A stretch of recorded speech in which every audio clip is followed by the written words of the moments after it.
सबसे पहले मैं बीजू बाबू के चरणों में उनकी पुण्यतिथि पर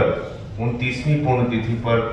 अपनी श्रद्धांजलि अर्पित करता हूँ, उनको नमन करता हूँ।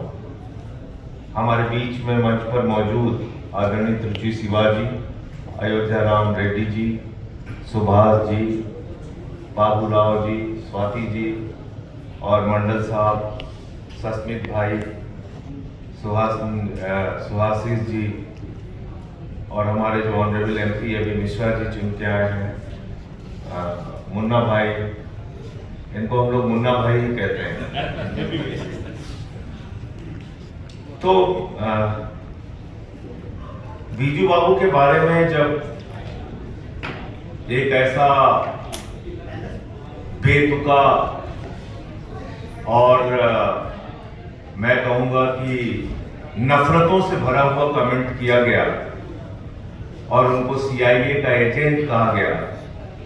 तो ये बात मुझे दिल में चुभी। दिल में इसलिए चुभी कि जितने बड़े वो पाठों पढ़ुली उड़ीसा रे मत मन अच्छी 1990 रे बीजू बाबू हमरो चीफ गेस्ट थिले से आस्थिले प्रोग्राम रे हमरो गोटे डिमांड थिला वोकेशनल ट्रेनिंग और पीडीपीटी रो जो डिमांड थिला से बहुत लंबा समय रे हमारा स्टूडेंट माने से माने प्रोटेस्ट भी करथिले से ओरे डिमांड ता थिला। हमारा जो कल्चरल सेक्रेटरी थे संतोष दा मो रूम पार्टनर थिला से राजा साहू थे से माने जाइथिले बीजू को देखा करबा भुवनेश्वर रे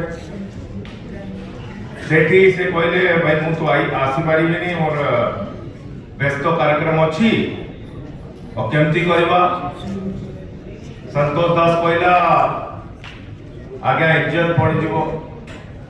कहले भाई इज्जत पड़ जीवो ताले तो मु निश्चित आसीबी। से आसिले तम सागरे मते मने अछि प्रदीप महारथी डेप्यूटी स्पीकर थिले सेते बेले से भी आसिले प्रोग्राम सोला परे हमें वालू बीजू सागरे से जो जोड़ी से डिनर करूथिले हमें कहलु आ गया ये वोकेशनल ट्रेनिंग रो काम होनी और पिला माने बहुत परेशान अछंती केमती होबो से मते आज भी मन अछि joint secretary education technical education थिले पंडाओ सेते से पंडाओ को डाकिले पंडाओ एठी आसंतु कोन पिला माने कोन प्रॉब्लम अछि ना आगे एमती काली संध्या वाला तुम मते देखा करिवो आ मते माने अछि ता परे जेते भी हमरो Orissa school of mining engineering चौजर पिला थिले ताकू वोकेशनल ट्रेनिंग पाई पीडीपीटी पाई किछि भी प्रॉब्लम हेलानी से प्रॉब्लम का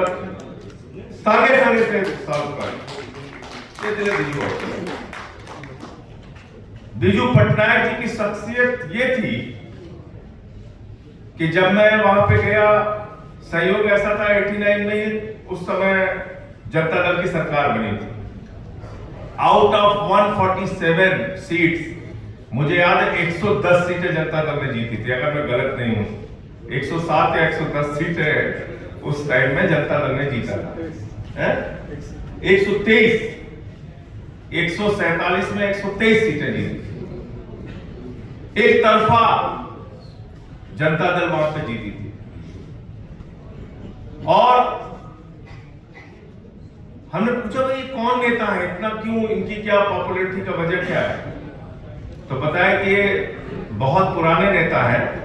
और 61 से 63 तक उड़ीसा के मुख्यमंत्री रहे, उसके बाद लगातार इन्होंने संघर्ष किया। उनको सन ऑफ इंडोनेशिया का खिताब दिया गया।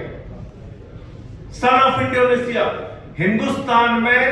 भारत रत्न पाने जैसा खिताब है, इंडोनेशिया में सन ऑफ इंडोनेशिया का खिताब वो जरूरी पड़ता है। जिन लोगों को नहीं पता बीजू पटनायक के बारे में, बीजू पटनायक जी वो शख्सियत थे जब कश्मीर में हमारी सेनाएं लड़ रही थी 1947 में पाकिस्तान के साथ, तो सबसे पहला व्यक्ति जो पंजाब रेजिमेंट को लेके जहाज से वहां पर पहुंचा था, उस शख्स का नाम था बीजू पटनायक के साहसी काम। और आप ऐसे व्यक्ति के बारे में कमेंट कर रहे हैं। इसलिए मैं बीजू जनता दल के अपने साथियों से बार बार कहता हूं कि जो पार्टी इस देश के अंदर राज कर रही है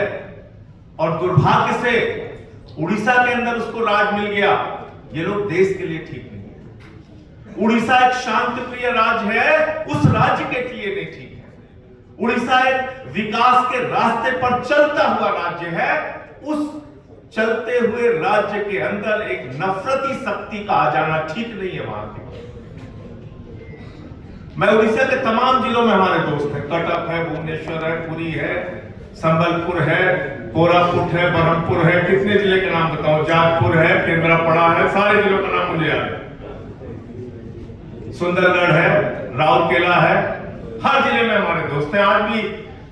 उनसे बातचीत होती है और सस्मित भाई तो हमारे घर पे आ चुके हैं। जो हमारे उड़ीसा के दोस्त हैं वो आते भी हैं मिलने। हम लोग लगातार अभी वो आए थे हमारे यहाँ, अभी 2-3 दिन पहले वो लोग गए। तो हमारे दोनों रूम पार्टनर सुनील पानीकर, संतोष दास और रजत सर, वो बता रहे थे कि बाकायदा व्यापारियों से वसूली शुरू हो गई उड़ीसा, जो काम नवीन बाबू के टाइम में नहीं होता था। तो जो पिछले 25 सालों में आप लोगों ने बनाया है, उसको ये नफरत फैलाने वाली शक्तियां बिगाड़ने का काम करेंगी। और बीजू पटनायक जी को उनके पुण्यतिथि पर सच्ची श्रद्धांजलि यही होगी कि उड़ीसा से प्यार करने वाला एक एक व्यक्ति, वो चाहे उड़ीसा का हो या हम जैसे लोग जो उड़ीसा के बाहर रहते हैं लेकिन उड़ीसा से दिल से प्यार करते हैं, क्योंकि वहां से ही शिक्षा लेके आज सदन में आपके सामने जो बोल रहा हूं, कह रहा हूं, ये वहीं से पढ़ाई करके तो निकला और माइनिंग की पढ़ाई की तो खोद खोद के इनके भ्रष्टाचार निकालता रहता। तो इसलिए बीजू बाबू को अगर सच्ची श्रद्धांजलि देनी है तो सबसे बढ़िया चीज ये होगी कि हम इन नफरती शक्तियों का मुकाबला करें। जैसे वो जीवन भर संघर्ष करते रहे, ऐसे ही हम लोग भी इनके खिलाफ संघर्ष करें और इनको हटाने का काम करें और उड़ीसा को एक बेहतर उड़ीसा, जो बीजू बाबू का सपना था, उस तरह का उड़ीसा बनाने का काम करें। बहुत बहुत शुक्रिया और धन्यवाद, आपने मुझे बुलाया।